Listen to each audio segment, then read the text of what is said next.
A'udzu billahi minasyaitonir rajim. Bismillahirrahmanirrahim. Assalamualaikum warahmatullahi wabarakatuh.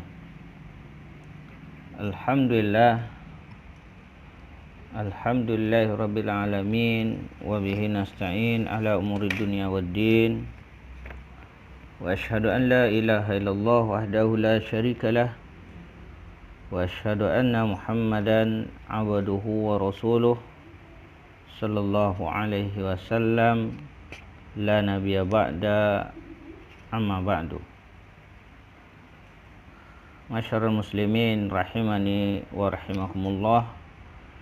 Senantiasa kita bersyukur kepada Allah Subhanahu wa taala atas limpahan karunia-Nya kepada kita.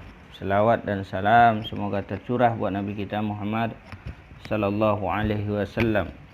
Allahumma shalli ala Muhammad wa ala ali Muhammad. Masyarul muslimin yang semoga dirahmati oleh Allah Subhanahu wa taala. Marilah senantiasa kita berpegang teguh kepada tali agama Allah. Wa'tasimu bihablillahi jami'a wa la tafarraqu. Dan berpegang teguhlah kamu semuanya kepada tali agama Allah dan jangan kamu bercerai-berai. Surah Ali Imran 103. Artinya hendaknya kita senantiasa berpegang teguh kepada Al-Quran dan sunnah Rasulullah sallallahu alaihi wasallam, yang mana Nabi sallallahu alaihi wasallam bersabda, apa kata Nabi sallallahu alaihi wasallam di dalam kitab Sahih Al-Jami' yang disahihkan oleh Syekh Al-Albani, taraktu fikum syai'aini lan tadillu ba'dahuma kitab Allah wa sunnati. Kitab Allah wa sunnati. Aku tinggalkan kepada kalian dua perkara yang mana kalian tidak akan tersesat apabila berpegang teguh dengannya, dengan keduanya, yaitu kitab Allah wa sunnati. Kitab Allah dan sunnahku. Artinya keduanya harus dipegang, Alkitab wa sunnah, agar kita selamat dunia dan akhirat. Maka tidak benar ada orang yang mengatakan cukup berpegang dengan Al-Quran saja. Ini jelas batil, karena Nabi sallallahu alaihi wasallam memberikan dua pegangan, yaitu Al-Quran dan sunnah. Bahkan Allah Subhanahu wa taala berfirman, wa anzalallahu 'alaikal kitab wal hikmah. Dan juga Allah telah menurunkan kitab dan hikmah kepada kalian. Surah An-Nisa 113. Artinya Al-Quran dan sunnah telah diturunkan oleh Allah Subhanahu wa taala sebagai pedoman kita. Mayoritas para ulama menafsirkan hikmah adalah sunnah. Maka Allah Subhanahu wa taala perintahkan kita taat kepada Allah dan Rasulnya. Ya ayyuhallazina amanu atiullaha wa atiur rasul. Wahai orang-orang yang beriman, taatlah kalian kepada Allah dan taatlah kalian kepada Rasulullah sallallahu alaihi wasallam. Surah An-Nisa ayat 59. Ya, insyaallah di pertemuan keempat ini kita akan membahas tentang apakah beribadah kepada Allah perlu ada rasa takut atau harap. Ya, beribadah kepada Allah perlu ada rasa takut dan rasa harap. Berkata al-muallif, hal na'budullah khaufau wa tama'a. Apakah kita beribadah kepada Allah dengan takut dan berharap? Kata beliau, na'buduhu kadzalik. Ya, demikian kita beribadah kepada Allah Subhanahu wa taala. Ya. Qala ta'ala yasiful mu'minin. Ya. Allah Subhanahu wa taala mensifati orang-orang mukmin. Bagaimana? Ya, yad'una rabbahum khaufan wa tama'a. Surah As-Sajdah ayat 16. Orang mukmin itu mereka beribadah dan selalu berdoa, beribadah kepada Rabb mereka dengan penuh rasa takut dan rasa harap. Surah As-Sajdah ayat 69. Dan Nabi kita sallallahu alaihi wasallam juga bersabda, hadis sahih riwayat Abu Dawud. Apa kata Rasulullah sallallahu alaihi wasallam? As'alullahal jannah. Ya. Aku meminta surga kepada Allah. Wa a'udzu bih minan nar. Dan aku berlindung kepada Allah dari neraka. Ya. Maka Nabi kita sallallahu alaihi wasallam meminta kepada Allah surga dan dijauhkan dari neraka. Artinya apa? Rasulullah sallallahu alaihi wasallam beribadah kepada Allah, betul-betul berharap ibadahnya diterima oleh Allah Subhanahu wa taala. Bahkan beliau banyak melakukan ritual ibadah. Ya, sampai-sampai bengkak kaki beliau. Ya, ketika Aisyah bertanya kepada Rasulullah, ya Rasulullah, kenapa engkau beribadah seperti ini? Sementara dosamu yang lalu yang akan datang sudah diampuni oleh Allah Subhanahu wa taala. Rasulullah ketika itu salat malam sampai bengkak kaki. Lalu kata beliau, tidakkah aku patut menjadi hamba yang bersyukur? Jadi Rasulullah SAW bentuk syukur beliau beribadah kepada Allah Subhanahu wa taala. Artinya beliau betul-betul takut kepada Allah Subhanahu wa taala dan takut ibadahnya tidak diterima oleh Allah Subhanahu wa taala. Allah Subhanahu wa taala berfirman, "Fala takhafuhum wa khafuni in kuntum mu'minin." Kata Allah Subhanahu wa taala, karena itu janganlah kamu takut kepada mereka, tetapi takutlah kamu kepada Allah, kepadaku kata Allah, jika kamu benar-benar orang yang beriman. Surah Ali Imran ayat 175. Arti ibadah kita takut kepada Allah, ya, ketimbang dari semua makhluk. Ya. Ada orang kadang-kadang takut kepada atasan, ya, takut kepada majikan dan seterusnya. Melebihi takutnya kepada Allah, ini bisa jatuh kepada kekufuran. Ya, takut kita itu hanya kepada Allah Subhanahu wa taala. Dan takut ini ada dua, ya. Ada takut yang tabi'i, ya. Dan ini tabiat manusia, dia takut, seperti takut sama harimau, ya, takut sama wabah penyakit. Bagaimana Nabi SAW hadis riwayat Muslim, larilah kalian dari wabah penyakit atau penyakit menular, penyakit kusta, sebagaimana kalian lari dari harimau atau lari dari singa. Ya. Itu takut yang tabii.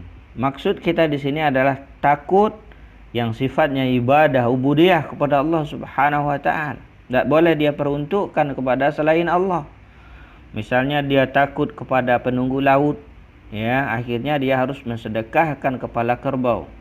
Atau dia takut dengan penghuni gunung, akhirnya dia menyembelih, ya, untuk selain Allah, ya, untuk di gunung tersebut dan untuk gunung tersebut atau untuk penunggu tersebut. Ini jatuh dia kepada kesyirikan. Kemudian hendaknya dia wa tama'a, dia berharap, ya, kepada Allah Subhanahu wa ta'ala. Allah Subhanahu wa ta'ala berfirman, "Faman kana yarju liqa'a rabbih falyamal amalan salihan wa la yusyrik bi ibadati rabbih ahada." Surah Al-Kahfi ayat 110. Kata Allah Subhanahu wa ta'ala, barang siapa yang mengharapkan perjumpaan dengan Rabb-Nya, maka hendaknya ia mengerjakan amal saleh dan jangan ia mempersekutukan seorang pun di dalam beribadah kepada Rabb-Nya. Surah Al-Kahfi ayat 110.